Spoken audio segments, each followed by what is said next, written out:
Momento Jurídico está na Academia Brasileira de Direito Processual Civil e vamos conversar com o Dr. José Alexandre Oliani, mestrado em Direito pela PUC de São Paulo, professor da Universidade São Judas Tadeu e da PUC de São Paulo.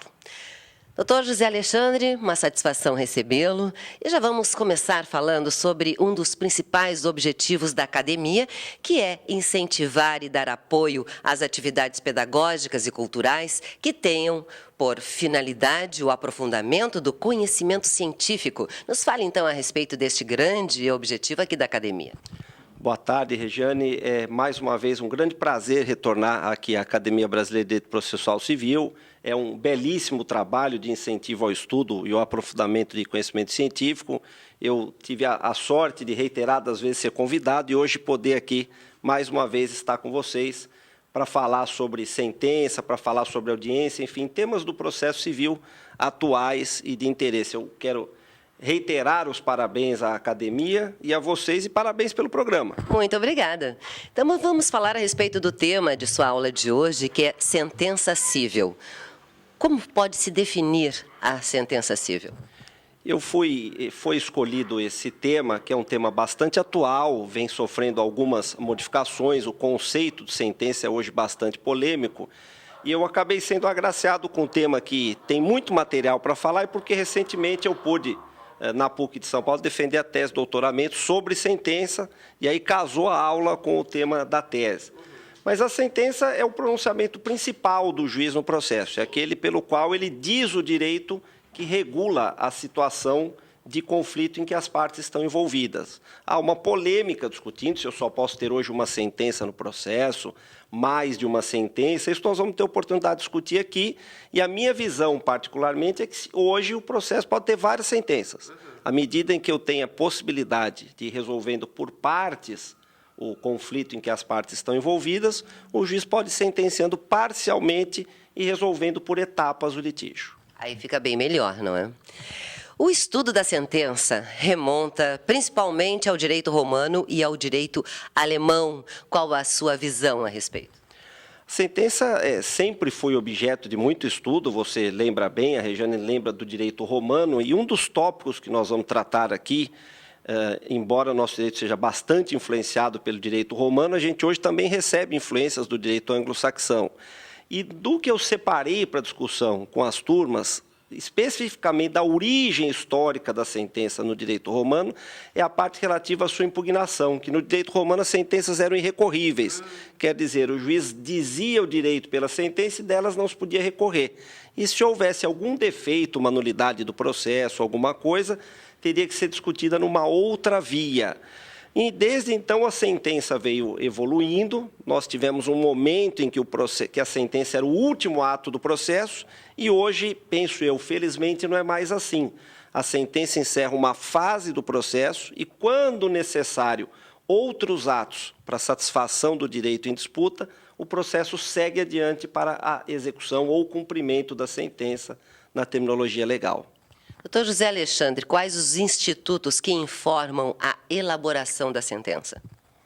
Sobre a elaboração da sentença, nós temos vários artigos e vários princípios no direito processual civil que regulam esse tema. Então, o juiz, o princípio talvez um dos mais relevantes para o tema, a gente refere como princípio da congruência ou da distrição, que significa que o juiz só pode dar a sentença nos limites do que lhe foi pedido pelas partes. Quer dizer, ele não pode ir além, nem ficar aquém, nem fugir do objeto de discussão entre as partes.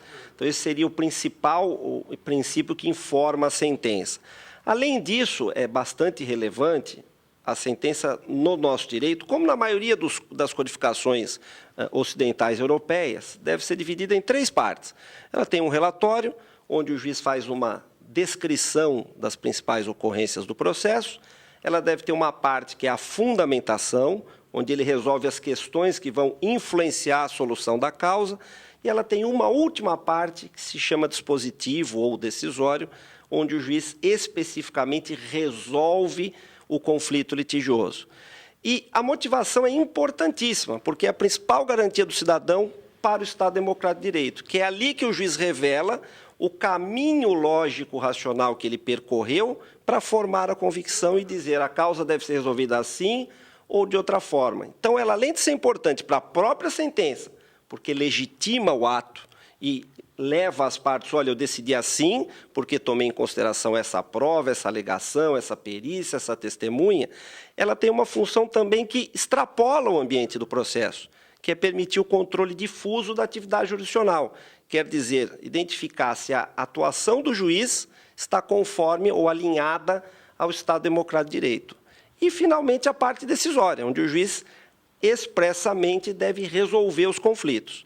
E a importância dessas duas partes da sentença, Regiane, é tão grande que a falta de dispositivo torna a sentença juridicamente inexistente, que é uma expressão bastante eloquente. E a falta de fundamentação não gera um defeito tão grave, mas torna nula a sentença, e é tão importante para a democracia que essa nulidade da sentença é combinada pela Constituição Federal, no artigo 93, inciso 9º. Ok. Mas no seu livro intitulado O Contraditório nos Recursos e no Pedido de Reconsideração, o senhor trata, ou melhor, traça a evolução e o alcance do princípio do contraditório. É isso? Nos fale mais a respeito, então, deste assunto bastante complexo, vamos dizer, ou não? Em alguma medida, sim, e nós temos a influência, em grande medida, da formação do tema para escrever o livro e da pesquisa que foi elaborada, foi a defesa da dissertação de mestrado, que resultou num livro, teve a influência de um professor aqui do Rio Grande do Sul, um excepcional processualista, o professor Carlos Alberto Alvaro do Nascimento, que também já escreveu sobre o tema, e o que eu procurei discutir, inspirado não só nas ideias do professor Carlos Alberto Alvaro, mas de outros colegas, o contraditório é um conceito aberto, a gente fala o contraditório no processo. E sempre se teve a ideia de que o contraditório era a resistência de uma parte àquilo que a outra lhe opõe. Mas como conceito aberto, o contraditório vem sofrendo os influxos do dia a dia, do cotidiano, da evolução natural da sociedade. E atualmente não é mais essa, penso eu, a visão do contraditório. Não é uma parte resistir ao que a outra lhe opõe. Ele não é visto sob esse aspecto negativo da resistência, mas sim sob o aspecto positivo, como a influência das partes na formação do provimento jurisdicional que vai atingir a esfera dos seus direitos. Isso é interessantíssimo, porque é absolutamente afeiçoado aos ideais do Estado Democrático de Direito. À medida em que o judiciário pratica um ato de poder que vai influenciar a tua vida, a minha vida, a vida de quem for parte, é necessário dar a oportunidade àqueles que vão sofrer as consequências do ato participar da sua formação para que ele seja legítimo. E o contraditório é uma garantia constitucional do processo civil, né? Também tem status constitucional. A ideia foi essa. Ok, parabéns, então. Cumprimentos pelo seu trabalho e muito obrigado por esta brilhante participação no programa Momento Jurídico. Eu que lhe agradeço, Regiane, uma boa tarde e boa tarde a todos.